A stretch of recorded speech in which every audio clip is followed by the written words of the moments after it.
येणाऱ्या स्थानिक स्वराज्य संस्थांच्या निवडणुका काँग्रेस पक्ष पूर्ण ताकदीने लढणार आणि माजी मुख्यमंत्री पृथ्वीराज चव्हाण यांच्या नेतृत्वाखाली विजयही मिळवणार, कराड दक्षिण तालुका काँग्रेस अध्यक्ष नामदेवराव पाटील यांचा विश्वास.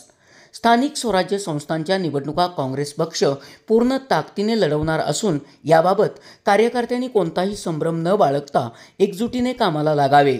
माजी मुख्यमंत्री पृथ्वीराज चव्हाण यांच्या नेतृत्वाखाली काँग्रेस जनतेच्या सहकार्याने विजय मिळवेल असा विश्वास कराड दक्षिण तालुका काँग्रेसचे अध्यक्ष नामदेवराव पाटील यांनी व्यक्त केला. दिवाळीनिमित्त आयोजित फराळ संवाद कार्यक्रमात ते बोलत होते. यावेळी नवनियुक्त पदाधिकाऱ्यांचा सत्कार समारंभ मान्यवरांच्या हस्ते पार पडला.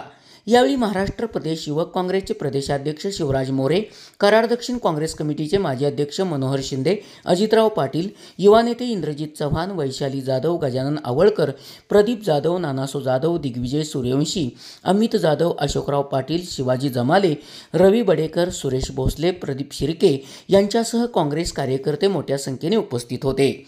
यावेळी इंद्रजित चव्हाण, ॲडव्होकेट अमित जाधव, अजितराव पाटील, वैशाली जाधव, अशोकराव पाटील, प्रदीप जाधव, दिग्विजय सूर्यवंशी यांचीही भाषणे झाली.